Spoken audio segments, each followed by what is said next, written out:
Welcome to Entrepreneur Life with me, Joel Campbell, and I am an entrepreneur.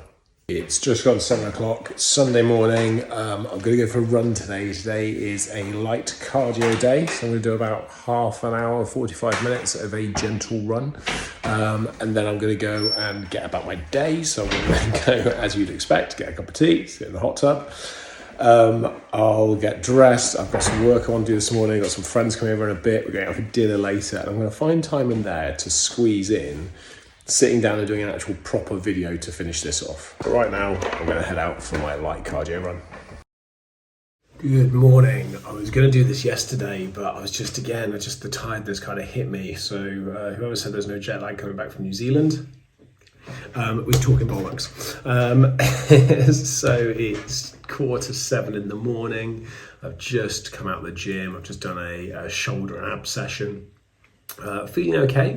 Couple of little twinges in the back, but I guess that's just my age. So I wanted to get back into my old format briefly, sit down, 15 minutes maybe, just chatting, me and the camera. Here we go. I can hear movement, so people are going to disturb me, so apologies. But we'll just roll through that as best as we can. But I wanted to get back into that scenario. Oh, it's Emma. You all right? Yeah. How was your gym? Good. What are you doing now? Hot tub. Yeah, no, absolutely. Cool, I'm just gonna be 10 minutes. Hey? No, I'm making a video. Entrepreneur life, mate, not on the phone. Who else is stupid enough to be up at this time in the morning? Like, yeah, exactly. Anyway, apologies. So I wanted to just pick up a few minutes on something that's been really quite prevalent this week for me at work, and something that I'm very aware of. And then at the very end of the week, I think it was yesterday actually, I saw a post about New Year's resolutions. Somebody had chucked up on LinkedIn in one word, why don't New Year's resolutions work?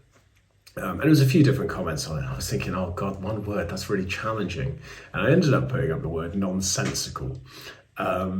Because to me, that's kind of what New Year's resolutions are. Because what you're doing effectively is you're picking one specific date and you're saying, I'm going to change all of these things about my life. I'm going to say it again. You're picking one specific date and you're saying, I'm going to change all of these different things about my life. Now, it might just be one thing you're trying to change, or it might be 2, 3, 4, 5 things. But the idea that you're just picking it on one specific date and go, right, that's it, I'm going to do this and this and this. And we build up to that date as well, pre that date, around Christmas time.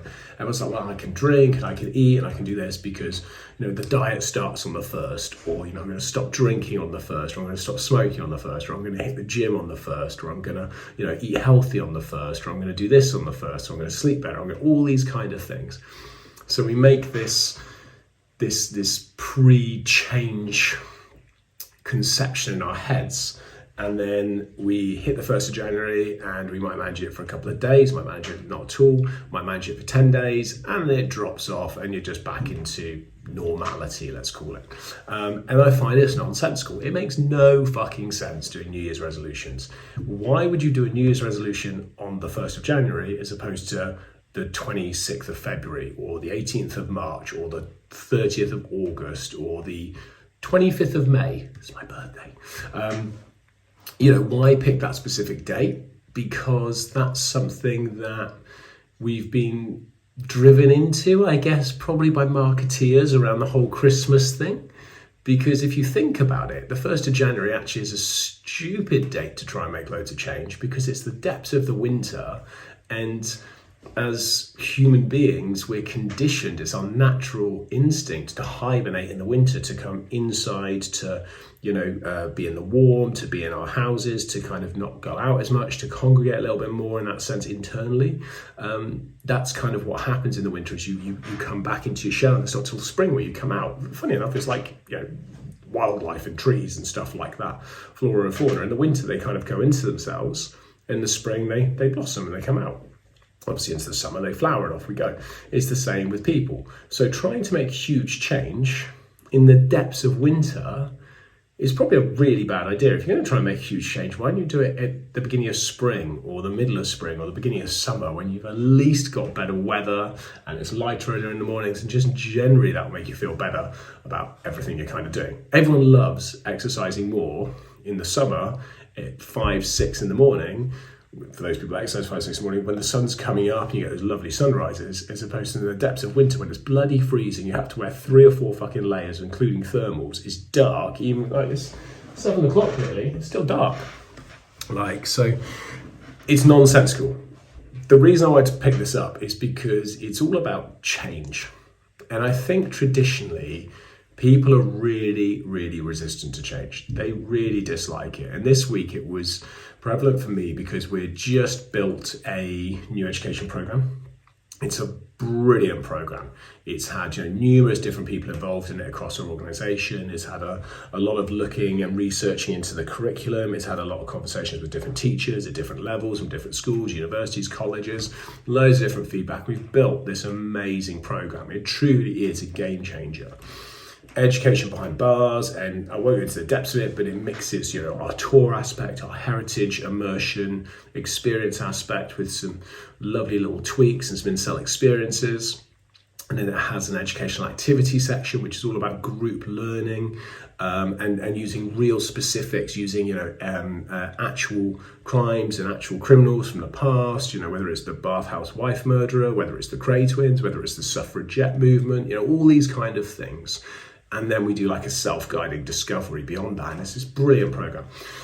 So we've got to a stage where it's built and it's ready to go pretty much. It launched on the 27th of February. And our tour guides have now been trained in terms of delivery of it. So that's all fine. That will happen kind of whilst I was away. And I come back and I'm chatting to some of the guys. And sure enough, there is resistance to doing the new program. And the reasoning behind it, I wouldn't say is nonsensical, but it doesn't really stack up. Like the reasons I'm being given as to why the program won't work does not make sense, because I know it will work. I know that. And I'm a big believer in change. And it just, there's loads of things that they're saying that don't really match up. It's not quite what we're going into. And as I delved further into that, what transpired was actually they just didn't want to do it for all these different reasons. They're kind of putting in their way all these barriers. They just didn't want to do it. And that's the trouble with change, both in a business and outside of a business. Now the difference is, in a business I can force the change. If I really want to, I can say, look, I appreciate you don't like it, but tough. You do it this way, or there's the door. Now that's a really hard way of doing it, which is not how we operate. But that is the extreme that we can do in terms of in a business.